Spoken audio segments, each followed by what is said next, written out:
Hold on. Before you watch the rest of the video, I have a new site on Tipeee where you can see lots of unseen videos and more. Link in the description. Don't miss out. Join the team and enjoy the video.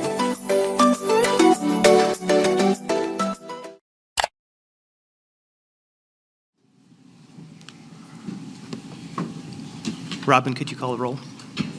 David Zucker? Here. We did an upgrade as far as AV was concerned, and that refers to the ceiling microphone array addition as well as a camera and what have you. So part of it's to remedy what you're seeing in front of you is the cord issue and sound quality and really to offer more flexibility as far as the use of this room and that stage behind you. So really to extend on what Jason said, Workplace Technology Solutions was the original installer of our AV system here. So this proposal is from them, them explaining how they will basically do the upgrade. But as part of that memo, which says for is approval for the sole source procurement of the AV upgrade. In a nutshell, the building corporation secures debt in order to build the buildings and then rents those buildings to the library for the amount of their debt payment. And then when that debt is satisfied, the ownership transferred to the library. And also, 2 members of the building corporation board need to be library trustees, which they were at one point, and those folks are still on the corporation board, but they are no longer library trustees. So what we would need, or what we're requesting, any of these requests that way, and Ms. Wolf did direct him to simply send them to that email address, and he has yet to do that. The state law also says verbal and written communication is an acceptance of a request. She is violating the law. You're allowing her to Okay. violate the law, Jason. Thank you.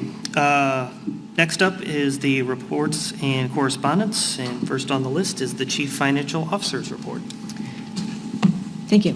So yes, I am, as CFO, the custodian of records for this district. It's like I do not have the piece of paper that Mr. Dienoff gave to me. He directed his request to Ms. Lunato, who is not the Officer's report. I just have a few things to point out. Let you guys read most of it, but one of a recent success that we looked at is our social media engagement. And over FY23, we've had a 51% increase with 5,700 new followers across all platforms. So that was a big success, but you may ask why that matters. One of the examples of why that matters is we were able to promote an event that had 0 participants, and within 2 hours after putting it on social media, it was full with a waiting list. So that's why it's important for us to continue to grow that. And Second of those is extending walls to the roof deck, some additional walls to the roof deck for soundproofing. So there was a change order in addition for that, but also a credit back for part of it. And then an additional If the fiscal year were calendar year, would that make life easier or more efficient in managing the planning and execution of an annual budget? How does it relate to knowing the tax rate and everything? All consultant fees? It's not. It's our auditor and our legal fees mostly. I think we have about $15,000 in this budget for consulting. So that total circulation increase is being driven by the increase in electronic media. Our print circulation has gone down. And so if we were just looking at print circulation, we would see a decrease. But you can see the fairly significant increasing trend from fiscal 18 through fiscal 24, that it is continuing to increase. It wasn't just a bump from COVID, because it has increased since then. And we're now up to about 26% of our overall circulation is that issue go further in state and federal legislation. So there have been many kind of grassroots efforts. We are really good at organizing in libraries, and right now there are several national level initiatives not just in the US, but also including large libraries in Canada, where we're working together to try to raise awareness of this issue. Again, the average place for our electronic media, we're very much in line with other local libraries. For example, we actually... The books back. It doesn't. All the studies showed that it didn't, because, I mean, just the amount of money that is, it didn't necessarily drive, people just kept them out if they wanted to keep them out. But what it did is it affected the people who.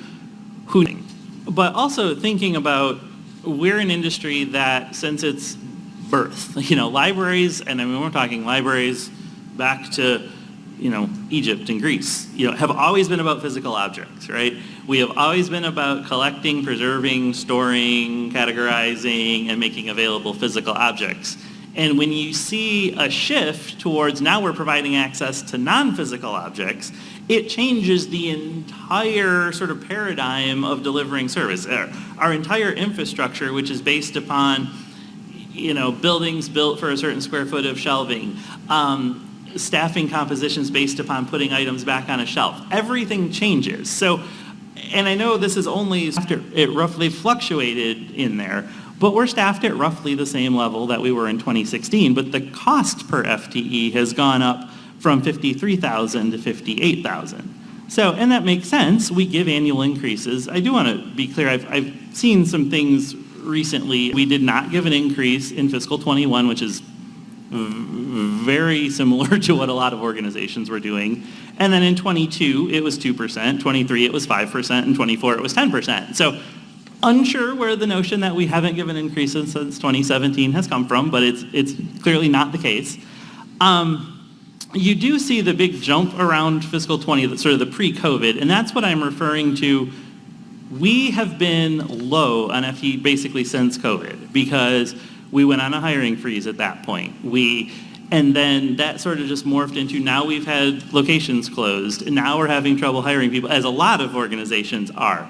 But in January, when all of our locations are opening, and we're going to have to be back to normal, we're going to be right back into what that peak is if we talk about full staffing. So